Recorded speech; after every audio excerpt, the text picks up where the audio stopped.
Tie की not ठीक करते हुए कुंदन आदेश देता जा रहा था। सोफे का कपड़ा कम पड़ गया है, तुम खुद ला कर दे देना। इनकी जिम्मे कर दिया तो समझो सब चौपट। दरवाजे खिड़कियों का वार्निश आज जरूर पूरा हो जाना चाहिए। और देखो, प्लम्बर आएगा तो जहां जहां के नल और पाइप खराब हों सब ठीक करवा लेना। रमा पीछे खड़ी सामने के आईने में पड़ते कुंदन के प्रतिबिंब को देख रही थी। उसे लग रहा था नई नौकरी के साथ कुंदन की सारी पर्सनालिटी ही नहीं, बात करने का लहजा तक बदल गया है। कितना आत्मविश्वास आ गया है, रौब जैसे टपका पड़ता है। ये भी रोज का एक क्रम हो गया था। पीछे के बरामदे में दर्जी सोफे के कवर सिलाई कर रहा था। कुछ दूर खड़ा मिस्त्री छोटे छोटे टिनों में वार्निश तैयार करते लड़के को कुछ आदेश दे रहा था। कुंदन को देखकर उसने सलाम ठोका। अब्दुल मियाँ, काम आज पूरा हो जाना चाहिए। तुम्हारा काम बहुत स्लो चल रहा है। काम भी तो देखिए सरकार, समय चाहे 2 दिन का ज्यादा लग जाए पर आपको शिकायत का मौका नहीं दूंगा। मैं साहब काम की क्वालिटी पर। अच्छा अच्छा। कुंदन लौट आया। ड्राइंग रूम के पार्टीशन पर नजर पड़ते ही कहा, इंटीरियर डेकोरेटर्स वालों के यहाँ फोन जरूर कर देना। ये पार्टीशन बिल्कुल नहीं चलेगा। डिजाइन क्या बताया था, बनवा क्या दिया, रबिश। कुंदन गाड़ी में बैठा। रमा पोर्टिको की सबसे निचली सीढ़ी पर खड़ी थी। अच्छा, बाय बाय। गाड़ी लाल बजरी की सड़क पर तैरती हुई फाटक से बाहर निकली और दूर होती हुई अदृश्य हो गई। रमा को लगा जैसे कुंदन उसे पीछे छोड़कर आगे निकल गया है, बहुत आगे, जैसे वो अकेली रह गई है। 1 महीने पहले वो भी कुंदन के साथ ही निकला करती थी। कुंदन उसे कॉलेज छोड़ता हुआ ऑफिस जाया करता था, पर अकेलेपन की यह अनुभूति तभी तक रहती जब तक वो पोर्टिको में खड़ी रहती। जैसे ही फ्लैट का दरवाजा खोलकर वो भीतर घुसती, लग तक फर्नीचर, शीशों के दरवाजे और खिड़कियों पर झूलते लंबे लंबे पर्दे, मिस्त्रियों की खटपट, नए नए डिस्टेम्पर और वार्निश की हल्की सी गंध के बीच न जाने कहाँ डूब जाती। काम की एक लिस्ट उसके पास होती जिन्हें उसे पूरा करना होता। काम करते मिस्त्रियों को देखना होता, मार्केट के 2-4 चक्कर लगाने होते, और ये सब करते करते ही शाम हो जाती। ट्रिंग ट्रिंग ट्रिंग ट्रिंग। कौन? मिसेस बर्मन। कहिए कहिए, क्या खबर है? मिसेस बर्मन शिकायत कर रही थी। कॉलेज छोड़े महीना होने आया, एक बार सूरत तक नहीं दिखाई। Out of site. अरे नहीं नहीं, रमा ने बात बीच में ही काट दी। आज लंच के समय आओ ना, साथ बैठकर खाएंगे। तुम्हारे चले जाने से हमारा डिपार्टमेंट तो सूना ही हो गया। लंच के समय तो तुम्हें बहुत ही मिस करते हैं, और एक तुम हो कि जाने के बाद खबर तक नहीं ली। क्या बताऊं, इस नए घर को ठीक कराने के चक्कर में इतनी व्यस्त रही कि इधर आ ही नहीं सकी। अच्छा ये बताइए, सुधा, मालती, जयंती सब कैसी हैं? कहा ना आज आ जाओ, सबसे मिल भी लेना, खाना भी साथ खाएंगे।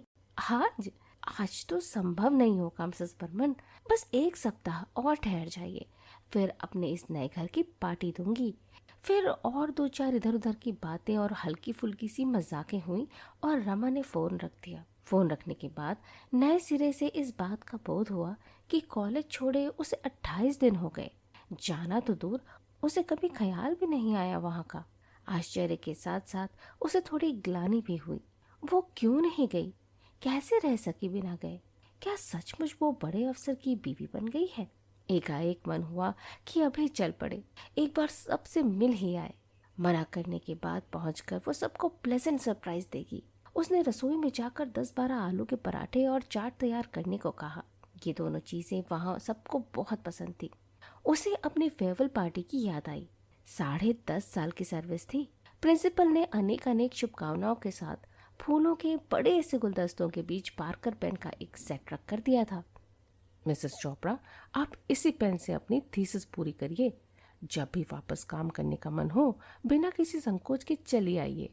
कॉलेज छोड़ने का निर्णय लेकर वो चुपचाप रो रही थी और कुंदन उसे समझा रहा था। मैं कह रहा हूँ, तुम्हें कतई अकेलापन नहीं लगेगा। तुम जरा भी कमी महसूस नहीं करोगी। Rather you will feel relieved. इतना स्ट्रेन है तुम पर। कुंदन को एकाएक विदेशी कंपनी में इतनी बड़ी नौकरी मिल जाएगी, उसकी आशा औरों को चाहे रही भी हो, कुंदन को बिल्कुल नहीं थी। डॉक्टर फिशर से पिछले 8 साल से उसके संबंध थे। उनकी प्रशंसा और सद्व्यवहार को भी वो व्यावसायिक औपचारिकता से अधिक कुछ भी नहीं मानता था। पर 10-12 दिन तक केवल जश्न ही मनाया था रमा और कुंदन ने। पैसे की उसे इतनी लालसा नहीं थी, पर मारवाड़ी कंसर्न्स का काम उसके टेम्परामेंट के बिल्कुल अनुकूल नहीं था। रमा इस नए माहौल से नितांत अपरिचित नहीं थी। क्लब डांस, डिनर, कॉकटेल, ये सब वो बचपन से देखती आई थी, पर बस देखती ही आई थी। डॉक्टर फिशर ने कुंदन को नौकरी ही नहीं दी थी। धीरे धीरे वे उसकी सारी जिंदगी का पैटर्न भी तय कर रहे थे। उसे 2-3 क्लबों का मेंबर बनना पड़ा। आए दिन दूसरी कंपनियों के बड़े बड़े अफसरों को एंटरटेन करना पड़ता। विदेशियों को हिंदुस्तानी खाना खिलाने के बहाने उसे घर में भी बड़ी बड़ी पार्टियां करनी पड़ती। और 3 महीने पहले उसे कंपनी की ओर से ये फ्लैट मिल गया। उसने सोचा वो अपने इस नए घर को निहायत ही ओरिएंटल ढंग से सजाएगा। विदेशियों के लिए तो यही नवीनता होगी, पर घर के लिए नया फर्नीचर बनवाने, चुन चुन कर चीजें खरीदने के लिए दोनों में किसी के पास भी समय नहीं था। कुंदन चाहता था ये काम रमा को करना चाहिए। उसकी रुचि बहुत अच्छी थी, यूं भी ये काम उसी का था, पर रमा के पास समय ही नहीं रहता।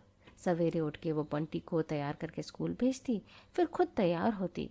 तैयार होते होते वो नौकर को आदेश देती जाती, सारे दिन का काम समझाती। नाश्ता करते करते वो अपना लेक्चर तैयार करती, फिर 9 बजे कुंदन के साथ ही निकल जाती। 3 के करीब वो लौटती, थोड़ा आराम करती और फिर शाम की तैयारी। बाहर नहीं जाना होता था तो घर में किसी को आना रहता था। रात 11, 11:30 पर वो सोती तो थक कर चूर हो जाती। कुंदन को उस समय हल्की सी खुमारी चढ़ी रहती। कहता, डोंट बी सिली, पार्टी में कैसे थक जाती हो? गाड़ी में बैठकर जाती हो, खाना पीना हंसी मजाक, इनमें भी कोई थक जाता है? रमा तब केवल सुनी सुनी आंखों से उसे देखती रहती। मन की भीतरी परतों पर हिस्ट्री के वे टॉपिक्स तैरते रहते जो उसे कल पढ़ाने होते। कुंदन उसे बताता रहता कि डॉक्टर फिशर उससे कितने खुश हैं। पता नहीं थकान के कारण या किसी और वजह से वो उतना उत्साह नहीं दिखा पाती तो कुंदन बिगड़ पड़ता। क्या बात है, देखता हूँ तुम्हें कोई दिलचस्पी ही नहीं है मेरे राइस में। You seem to be. क्या बेकार की बातें करते हो, मुझे नींद आ रही है।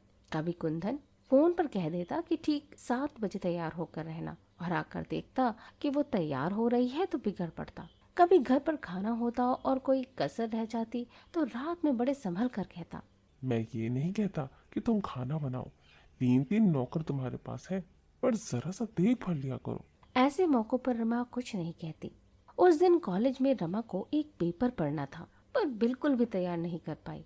रात में लौटी तो रोना आ गया। मुझसे ये सब नहीं निपटा। क्या नहीं निपटा? ये रवैया मेरे बस का नहीं है। कितना गिल्टी फील करती हूँ। बिना तैयारी किए पढ़ाना, लगता है जैसे लड़कियों को चीट कर रही हूँ। 2 घंटे का समय भी तो मुझे अपने लिए नहीं मिलता। कुंदन सोच रहा था कि रात में रमा के साथ वो एक एक कमरे को अरेंज करने की योजना बनाएगा। रमा की बात सुनी तो चुप रह गया। बंटी की रिपोर्ट देखी, हमेशा फर्स्ट आया करता था, इस बार 7th आया है। बगल में लेटकर रमा को अपनी ओर खींचते हुए कुंदन ने बहुत प्यार भरे लहजे में कहा, तो तुम उसे पढ़ाया करो। कब पढ़ाया करूं, तुम ही बताओ। शाम को 5 से 7 बजे का जो समय मिलता है उसमें वो खेलने जाता है। तो तुम ही बताओ मैं क्या करूं? बालों में हाथ फेरते हुए कुंदन ने बहुत ही मुलायम स्वर में पूछा, कल मुझे पेपर पढ़ना है। 15 दिन पहले टॉपिक मिला था, एक लाइन भी नहीं लिखी है। अब कोई झूठा बहाना ही बनाना पड़ेगा। दूर कहीं कुंदन के कानों में डॉक्टर फिशर के शब्द गूंज रहे थे। जनवरी में जर्मनी से डायरेक्टर आने वाले हैं, हमें यहाँ का सारा काम दिखाना होगा। एक नया प्लान बिठाने की भी योजना है, उसके लिए कुछ रिस्पॉन्सिबल लोगों की जरूरत होगी। Some smart young man, business में सोशल कॉन्टैक्ट्स भी करते हैं। You will have to be very social. Kundan को इन बातों में हमेशा अपने लिए कुछ संकेत, कुछ आश्वासन मिलते। तुम मुझे छोड़ जाया करो, कोई जरूरी है कि मैं हर दिन तुम्हारे साथ ही जाया करूं? तुम्हें छोड़कर आज तक मैं कहीं गया हूँ? जा सकता हूँ। ऑफिस के अलावा हमेशा हम साथ जाते हैं। तुम तो जानती हो कि तुम्हारे बिना मुझे कुछ भी अच्छा नहीं लगता। मैम साहब, पराठे अभी बनेंगे? चौंकते हुए रमा ने पूछा। फिर बोली, नहीं नहीं, 12:30 बजे बनाना। 1 बजे हम कॉलेज जाएंगे आज। इतने में एक चक्कर बाजार का लगाऊं और सोफे का कपड़ा लाकर दे दूं। कपड़े बदलने अंदर गई तो देखा नौकर ने रैक से सारी किताबें निकाल रखी थी और पोंछकर जमा रहा था। इनमें से एक किताब भी उसने नहीं पढ़ी है। कुंदन ने भी जोश में आकर एक दिन में इतनी ढेर सारी किताबें खरीद कर सामने रख दी थी। बात शुरू दूसरे स्तर पर हुई थी। कुंदन ऑफिस से लौट रहा था कि बिना किसी प्रसंग के रमा ने कहा, मैं कॉलेज छोड़ दूंगी। इस तरह काम करने से तो नहीं करना ज्यादा अच्छा है। कुंदन देखता रहा। यही वाक्य था जिसे उसने अनेक बार अनेक तरह से मन ही मन में दोहराया था, पर कहने का मौका नहीं मिला था।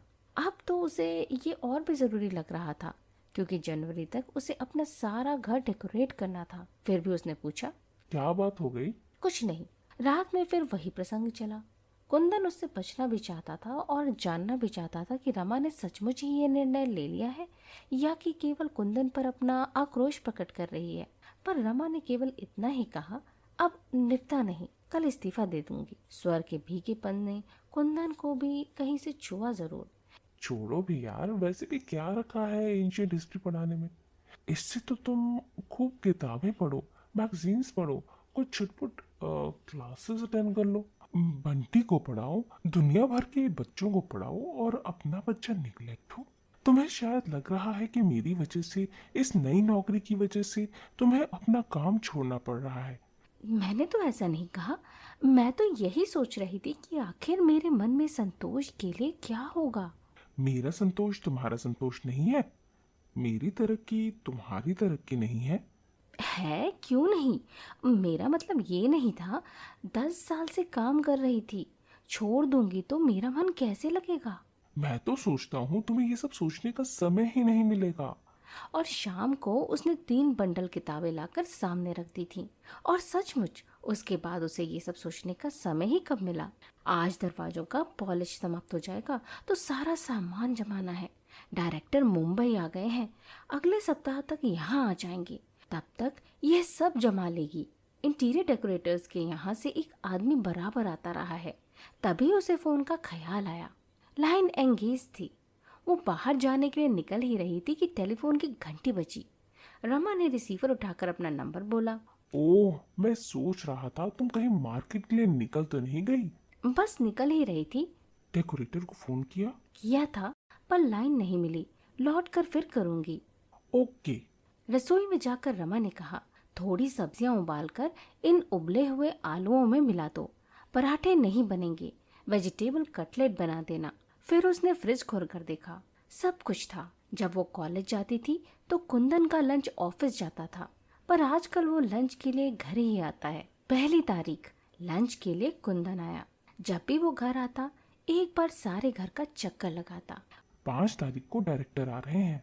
मैं इस बार एक बड़ी पार्टी घर पर ही करूंगा। बस यार, वो रॉक पटकना है कि डायरेक्टर की नजरों में जम जाऊं। रमा कुंदन के बच्चों जैसे पुलक में आवेश पर मंद मंद मुस्कुराती रही। मेम साहब, आपका फोन आया है। किसका है? बोलो, बाद में करें। मेम साहब इस समय लंच कर रही हैं। कुंदन इस समय रमा को वो सारी बातें सुनाना चाहता था जो आज उसके और फिशर के बीच में हुई थी। कॉलेज से मिसेस बर्मन का है। अरे ठहरो। और रमा एकदम उठ खड़ी हुई। बातें शुरू हुई तो वो भूल ही गई कि कुंदन खाने की मेज पर बैठा है और वो खाना बीच में ही छोड़कर आई है। अरे डार्लिंग, आओ ना। तुम औरतों का भी बस एक बार चरखा चल जाए तो खत्म ही नहीं होता। कोई इतने अपनेपन से बुलाए तो मैं ठीक से बात भी ना करूं, ये भी कोई बात हुई भला। अच्छा अच्छा, अब अपना खाना खत्म करो। तुम्हारा हो गया तो तुम उठो ना। नो नो, ये कैसे हो सकता है भला? खाने के बाद कॉफी लेकर इजी चेयर पर आराम करते हुए कुंदन ने सिगरेट सुलगा ली। फिर रोज की तरह 5 मिनट के लिए आंख मूंद ली। अब चलें।